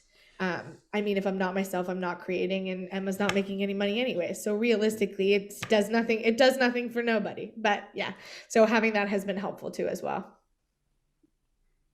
This is all excellent advice. Very good. So my last question was going to be parting advice, but I think that you guys have given such golden answers to everything. I can't imagine what else that you could really say. But there was a question that just came in last minute that I really want to address, because it's a great point. You both have co-stars, and how important are they to your success? One thing that we always say at Leap, is, we rely on the people and, hire your weaknesses. But you guys didn't have to hire them; you married them. So what's that like? I'll drop them the second I can afford it. You know what? The power in one, I exploited my husband wholeheartedly to get the platform that I have, and I don't hide that. I posted him shirtless. It's how I got the part of my platform that built up so quickly. I've worked really hard to upkeep it, but I literally could not be doing this. And it's different for us because our co-stars are our partners. So it's like, they're not only just our co-stars, but they're our support system, and there's so much more than just that. So I'm very lucky when it comes to that, but it also has come with a lot of new boundaries and pasts and conversations that we never had to have before. What I'm okay with posting online because I'm an open book is obviously very different than what my husband, who is an introvert, and sometimes we have to challenge each other on that. And I always say this quote that I got very lucky to have a partner who is willing to step out of his comfort zone so I can shine in mine, and I will stick with that, because if it weren't for him stepping out of it, I don't know if I would be doing so well in mine. But yeah, it is so cool. As much as I want to, amicably hurt him some days, I'm also so grateful that I get to spend this time creating with him and providing, you know, our goals are the same and what we want to do is the same. And how cool is that? Like that everything we work for, and, you know, I leverage it over his head. I'm like, do you want to go to Australia one day or not? So either you're in or you're out, like pick what video you're in or not. And it's, again, similar to Darcy and Jared, comedy is our thing, and we get through life with humor. So we're very lucky that we get to film those authentic moments like Darcy and Jared share them. So I'm so lucky. Hopefully he's not listening in the other room, because that would be awful. I might have to start paying him more, but. Well, you know, this is being recorded, so I'll be sure that he gets a copy. In that case, I'm refusing to answer. Listen, you know, Jared and I were babies raising a baby for a long time. And I was always so grateful that he allowed me to be an artist, and to, you know, I lost a lot of time with Jared and Grace while I was touring. I lived in Toronto filming a sitcom for years. And then, you know, like we lost a lot of time together. And then TikTok gave us that time. You know, and we've been saying it for months that the currency we work in is time, and that's what we want. You know, like I've also, and this is gonna sound so cheeseball, but you gotta understand, I don't do this often. I've fallen more in love with Jer through the eyes of our audience, because we know how much we love each other. You know, like, but seeing it reflected through the reactions has just been like, oh, we really do have something special, and that is okay to celebrate. And I know it's, you know, it can be super cheesy or corny, but like, I also, if you had told me 19 years ago, 10 years ago, 5 years ago, 2 years ago, that Jeremy would be in front of the camera doing a campaign, you know, for hair products, I would, oh, okay, yeah, you know, like, nice try. Or even the fact that Jared left his corporate job, you know, like that was what identified who Jared was for so long. And then for him to come and run Busy Donkey Productions is just wild to me. Like, TikTok has given me the gift of joy, and that's why it's so easy for us to give it back to them, because we're trading, it's equal. It's going to be so fun, because I don't know if you guys both know that you're both going to be at South by Southwest. So it'll be a whole foursome together. Shut up. Are you going? Yes. No. Yes. Jer, Alicia's going to South by Southwest. Scott's coming. No. But I'm bringing him. Yeah. He worked really hard the last couple weeks, so I'm going to pay for him to go too. But I'm floored. Are you kidding? Oh my God, I'm going to pinch your little face. I love that I got to tell you all here. I thought it'd be a really fun time. Oh my God, my heart is racing. That's so exciting. That's so exciting. My mom is going to be so jealous.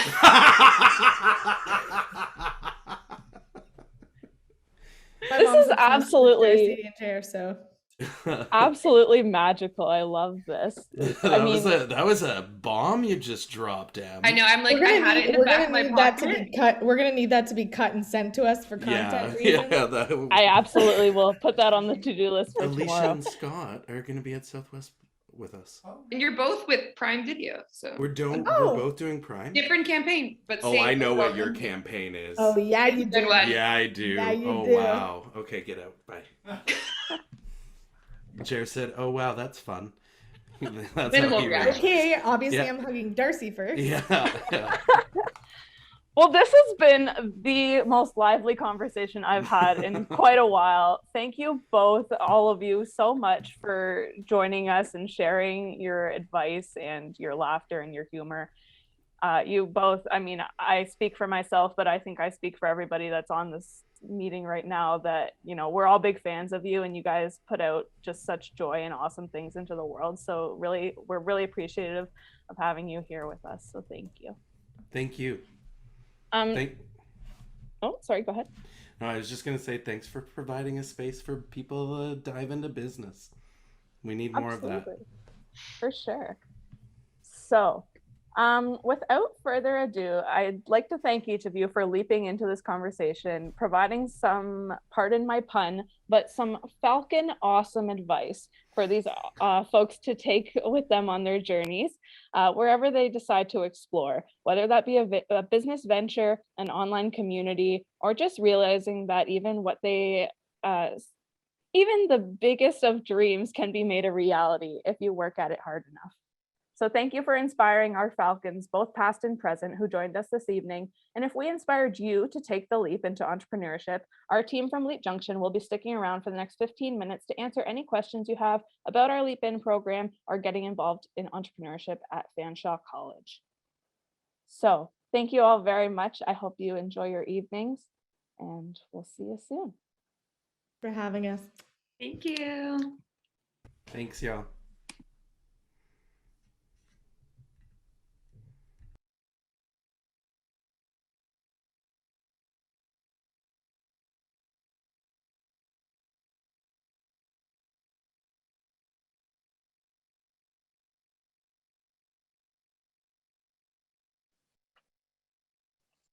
All right, so if you have any questions regarding LeapIN entrepreneurship, you can put them in the Q&A or in the chat, and we'll answer them now.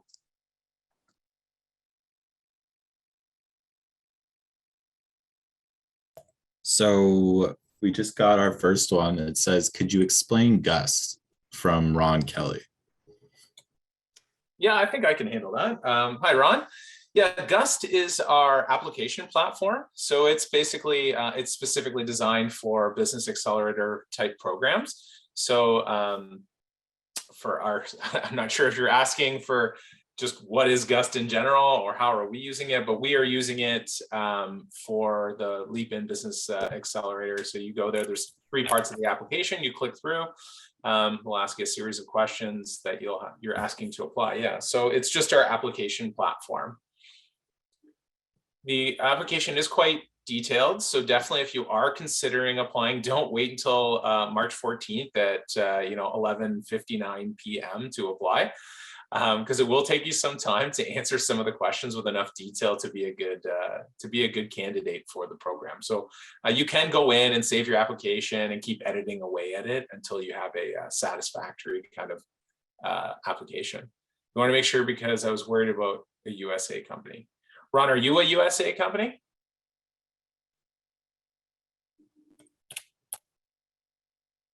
No. Okay.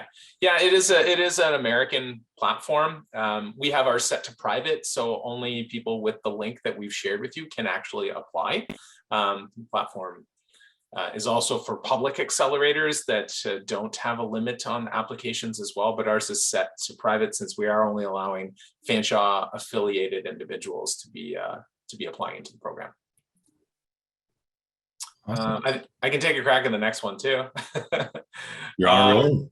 Yeah, will alumni be able to apply next year too? Alumni can apply as far out after leaving Fanshawe as possible. So if you graduated 20 years ago, you can still apply. Yeah, that's okay if you're, Madeline, if your business is more of an idea phase. So you have to show to us that you've done some primary market research, that you are invested in the idea.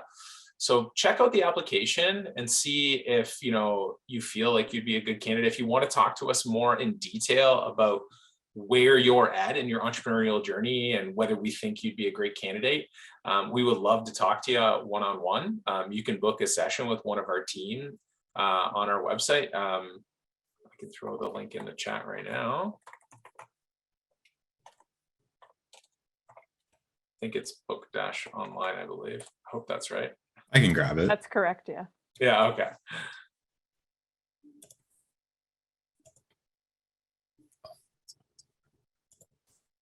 You're working on building out websites. That's awesome, Madeline. Perfect. Okay, and then the next question comes from Estefani. I'm a full-time co-op student. Can I participate in LeapIN? And I have to pay to participate, ? Yeah, good question. So no, first off, you do not have to pay to participate. We are giving you money to be in the program. So you get $5,000 worth of funding for yourself and your business. Co-op students can apply, but if you already have your co-op during the time of LeapIN, so during May to July, it might be a bit of a time constraint for you to do both at the same time. We're expecting our students to be with us Mondays, Tuesdays, and Wednesdays, and be available between 10 a.m. and 4 p.m. for the program. You're also expected to be working on your business, outside of those sessions as well. So it could be a bit of a time crunch. If you're asking because you have the opportunity to do co-op, use your business as your co-op, then that's kind of a different question. That's something we can definitely help with as well. That would be, meeting with your co-op consultant to see if the learning outcomes of your program and your entrepreneurial venture would align, in order to see if it would be a good fit so that you could use LeapIN as a co-op credit.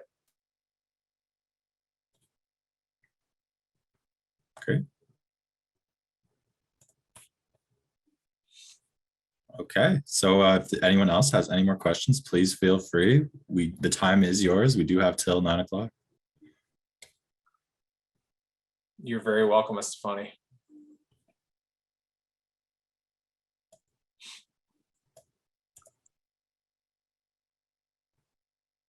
I guess to fill the silence, we can talk about some of the businesses that have gone through LeapIN. I mentioned the Fritter Shop, obviously, we had covered that one. We had Nicole Snoblin here, who is the creator of Evelyn by Nicole Snoblin. That's a fashion design brand. We've had the Hot Sauce Co. If you're into the spicy life, keeping it hot. Jesse's got his hot sauces in multiple grocery stores chains across Ontario, I believe now. Yeah. So we actually just got one more question, Jenny, not to cut you off. So Ron is asking again, could you talk more about the time requirements for LeapIN? Yeah.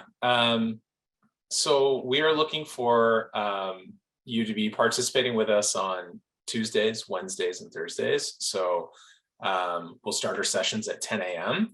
and wrap our sessions at 4 p.m. Now, you may see on the website that there is an option for both in person and online. Currently, the program is operating within the constrictions of our COVID-19 restrictions. So for the in-person sessions, the morning half, so before lunch, so between 10 to 12 or 10 to 1, we'll have a roundtable discussion every morning. We will then have a guest speaker, or Nick and I will be presenting, depending on the content of the day. We'll go for lunch, and then after lunch, depending on the day, so sometimes we may have a double speaker day. That'll be more rare. But after lunch, it's time to work in our space and actually spend that concentrated amount of time working on your business and kind of applying the things that we would have discussed during the day, and collaborating with the other members of the program.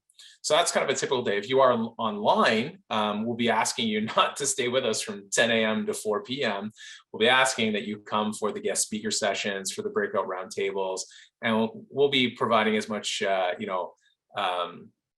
interaction as we can with our online participants, obviously within the constraints of technology.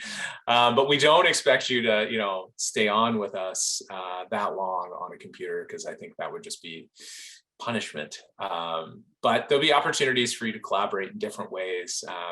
We'll have Discord channels for our online participants, and a few other ways to kind of keep everybody engaging, even though distance might be a constraint. Well said, Dave. And we just got one more question from Madeline. So I think the hardest thing for me to wrap my head around in business is the financial management and accounting, because math is not my strong subject, and where to start with that. Is there a heavy focus on this in the program? Yeah, we spend a good concentrated amount of time on financials. So there will be a few days where we will go specifically, like taxation is a big one. We'll cover, that's usually a very confusing part of small business management. So we will do a day on taxation, and we also will be covering kind of small business financials as well, getting yourself set up and understanding kind of your key financial statements and how to prepare those. So things like a balance sheet, an income statement, cash flow, and understanding kind of the components that go into those in order to have control in your business and be able to control more of that profitability. So yes, we will definitely be covering components of that.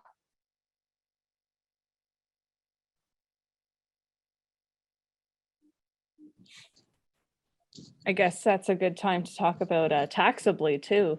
I'm just plugging everyone here, eh? Yeah, one of our LeapIN graduates. Yeah. Yeah. Yeah, so Taxably was one of the companies we had a couple of years ago. Siraj, he's a Fanshawe alumni and LeapIN graduate, and he's what's their slogan? Doing taxes right. We're making taxes easy. They've had a few different ones over the years, but they've really streamlined the process to help people get their taxes done fast and efficiently. Yeah, Siraj was a great participant from our first. He was our first online cohort, I believe, 2 years ago, right?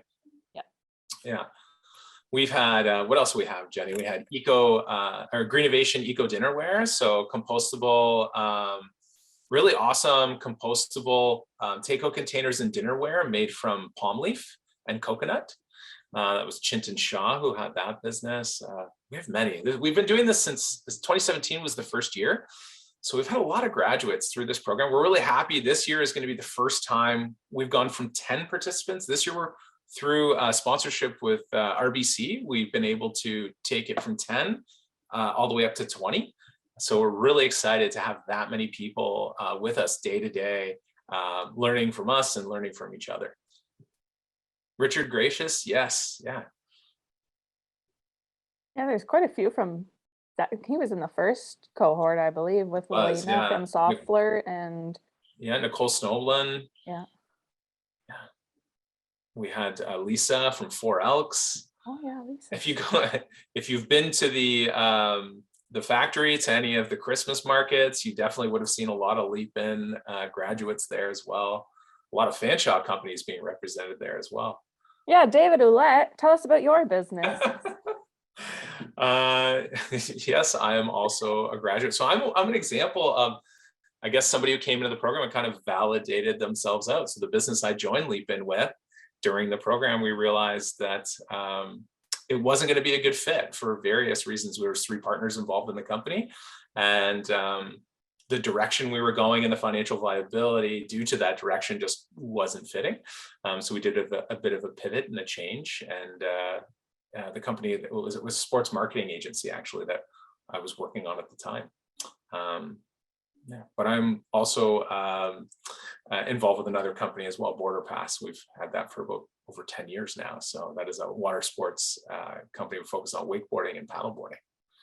So that was what we pivoted to, just focusing on strengthening our proposal for event management. And we expanded into event management with that side of the businesses. And that was how I used Leap Junction's program to kind of help me. And that was where I got involved with Leap and Annette and the team at the time. And I've never left since.